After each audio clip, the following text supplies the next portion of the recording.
devices. Gaze upon the resplendence, the effulgence, the glorious shininess of Tungok, the infinite. We get it. You have an ego. Ego? Ha! I have will. It demanded, and the heavens obeyed. It spoke to the stone, and it heard me, saw me, knew me, changed me. It bent to my will, became my instrument of conquest, and turned me into a being that transcends all magics. I am invincible! Then it will just be more impressive when we beat you.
Invincible, huh? They lied to me. The heavens lied. I am not blessed. I am cursed. This stone wills my defeat. So now what? Do you finish me? Tempting. But I think instead you will make a better gift for the Emperor. What greater shame than to live out your days a trophy for Musha? Better than what awaits you. There is something darker here yet. The servants of the Manticore wait, and they watch. And they will devour you. I've been devoured by a Manticore. Manticore severely regretted it. Wizard, I'll secure him for transport to Kathmandu. There, we can arrange a new caravan to the Jade Palace. Meet you outside.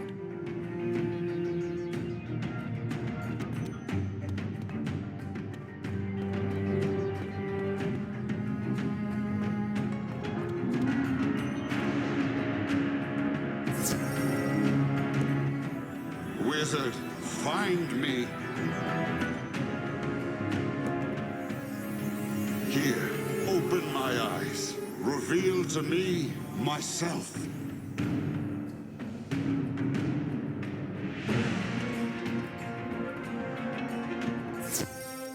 I am here. It is good to see you again, Wizard.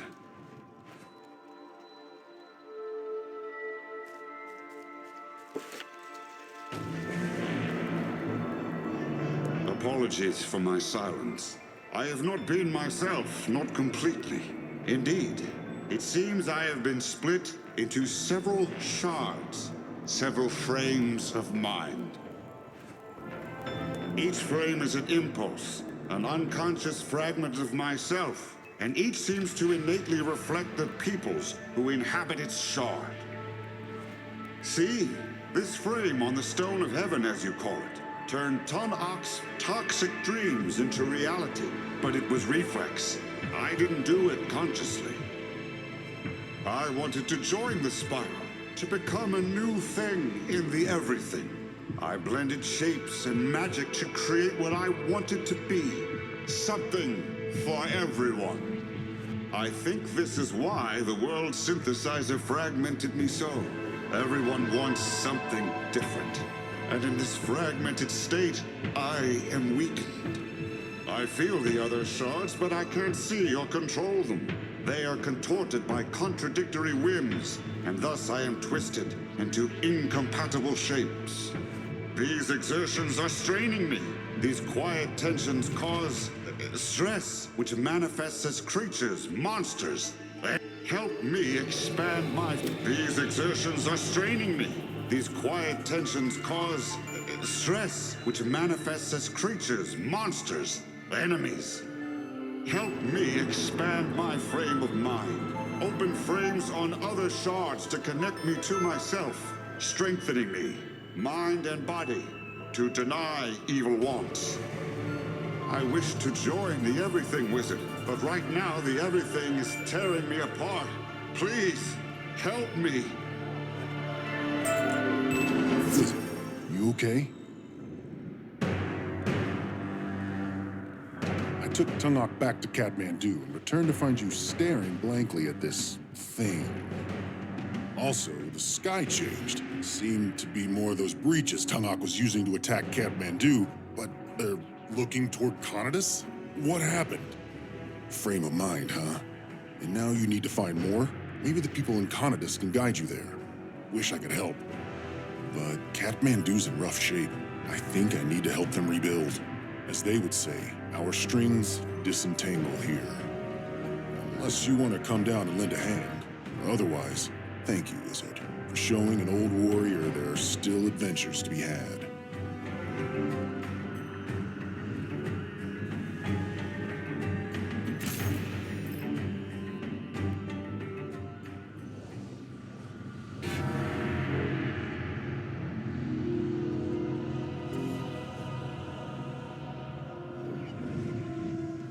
Wizard, you must help me. They refuse to leave. Marleybone, Polaris, Monquista, and Valencia have all gathered in that large tent to discuss permanent settlement. I don't care about Kathmandu. I do care. Of course I care. I've no doubt Mubu can handle it. We have to save the settlers of Novus. Like I told you before, this world is a trap. It leeches off them, absorbs them, becomes them. You spoke to it? What did it say? They are dividing it? Causing it stress? Which leads to creatures like Urks? What monsters will it create if stress turns into rage? Quickly, we must warn the spiral powers of the danger. To the conference tent!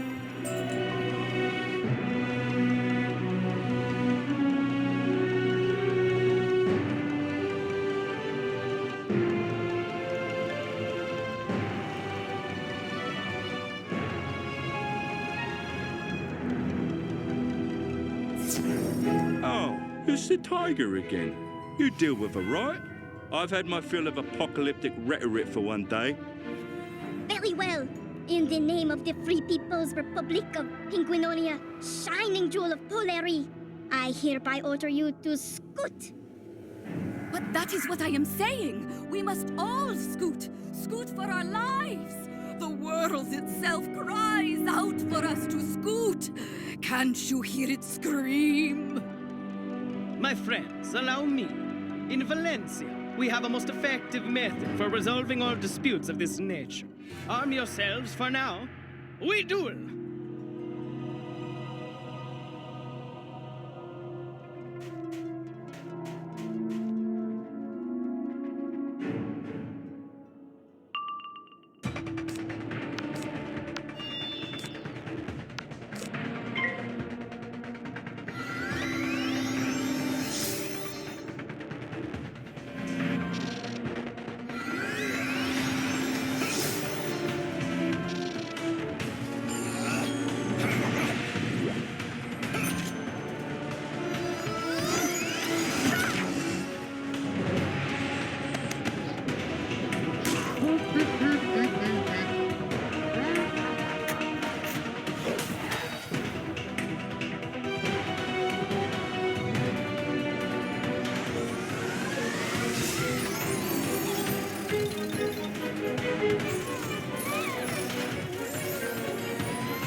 matter is now settled. What is it precisely we were settling? The wizard and I bring portents of doom. Ah, yes, of course. Carry on. Bring your portents inside. I say, sir? Really? They won the duel. My hands are tied. Go on now, into the tent.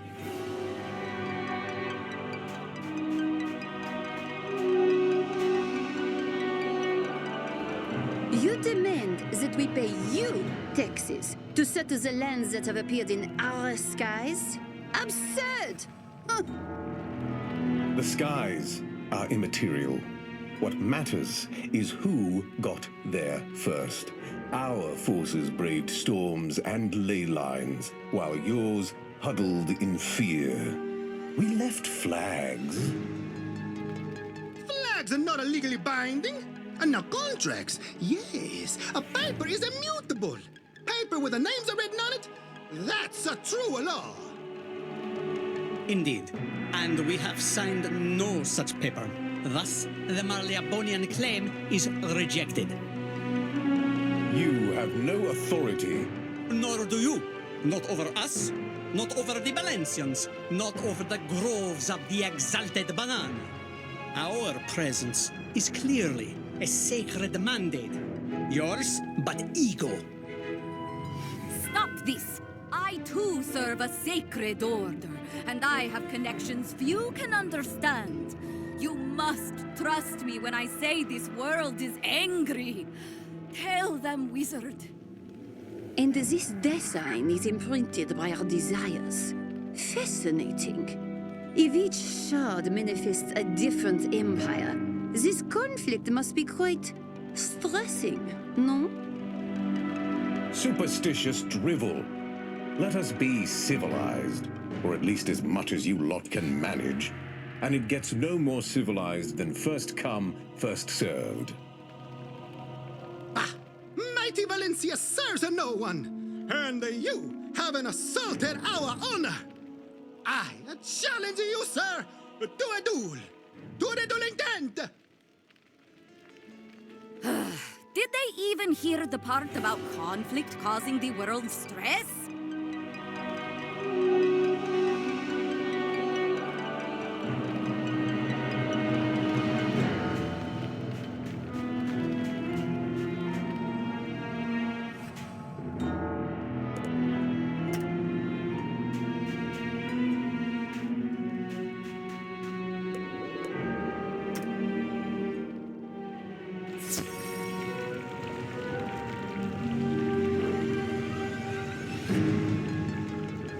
And if I'm being honest, not the best sculptures I've seen. Sir, surely you do not insult the majesty of Valencian stonework. Insulted he has, and such insults cannot stand. Into the dueling tent. Did you notice, friends? The ground shook as you... And they're already inside it. Great. And now, have at you!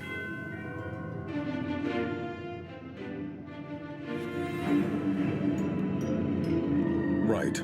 So, wizard, I gave it some thought, and I believe there may be merit to your theory about conflict creating stress and monsters.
Sure, but I suppose we cannot have such stress creatures popping up with every disagreement, no? No, that would get rather cumbersome. The little irk things already scurrying about New Vicorgia are difficult enough. Fortunately, I have a solution even you lot can appreciate. Let us discuss it with the others. Come along now.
Welcome. As a representative of the great empire of Marleybone, I have graciously elected not to pursue territorial rights for the time being. Yes, how very gracious of you.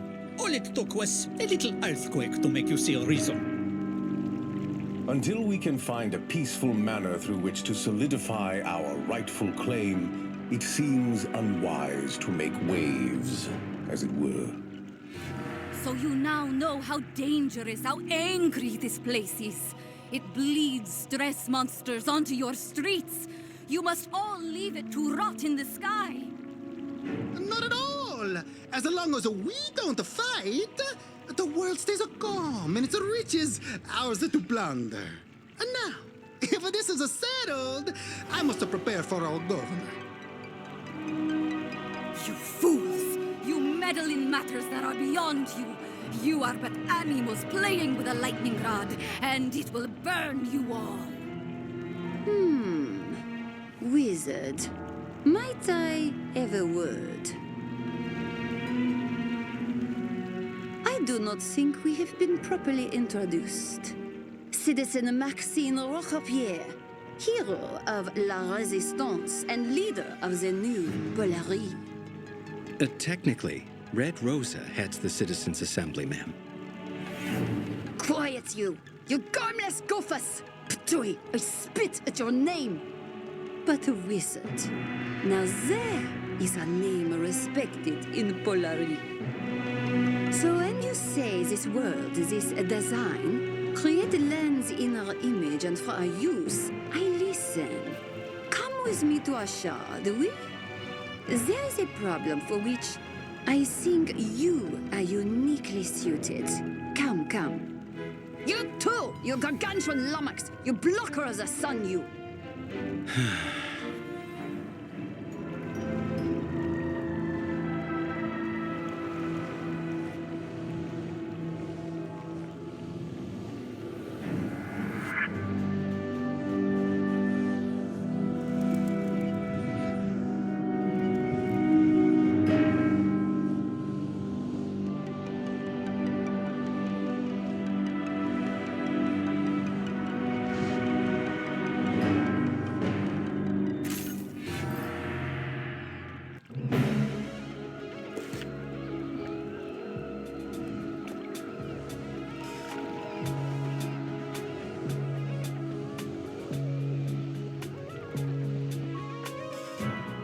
Behold, wizard, La Ville Rose. A floating paradise of Penguinonia this is. A world without kings or czars. A land of the citizens, free of war risks. A land that's starving, ma'am. Silence your future wall ornament, you mercenary swine! You servant of the old czars! But we have a slight starvation problem. We were propelled here, you see, via cannons. The Penguin Navy being occupied elsewhere. Food sometimes comes the same way, and it sometimes, misses. There is, of course, meat and fish, but... Well, they have shoes. Nobody wants to eat fish with shoes. Is fish with shoes even edible? Je ne sais pas. Also, they bite. Go and see for yourself.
The frame is behind the table.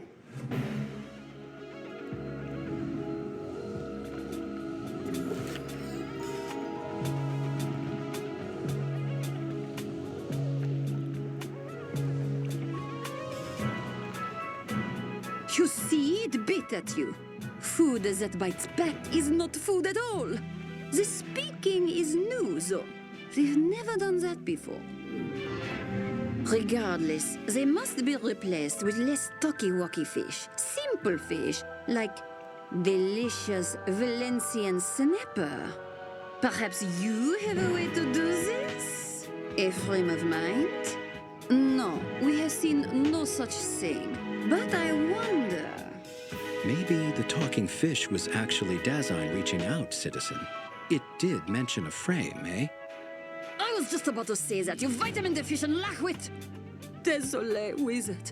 The Moussetars once oppressed us for the walrusks. Some retain their rudeness to penguins.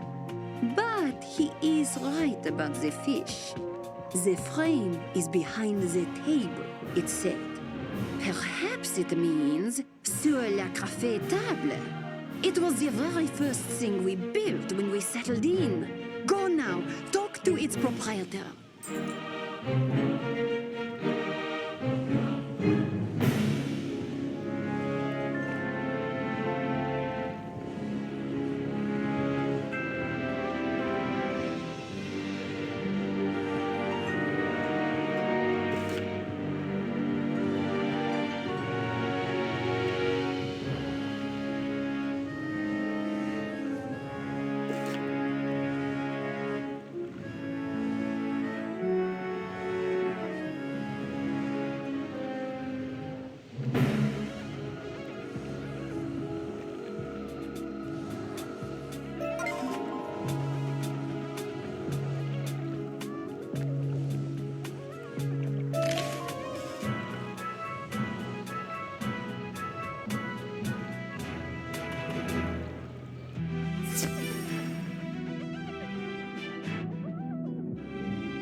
Bienvenue to Sir la Café Table, the hippest and edgiest cafe in all the Spiral, and the beating heart of La Via Rose's theater district.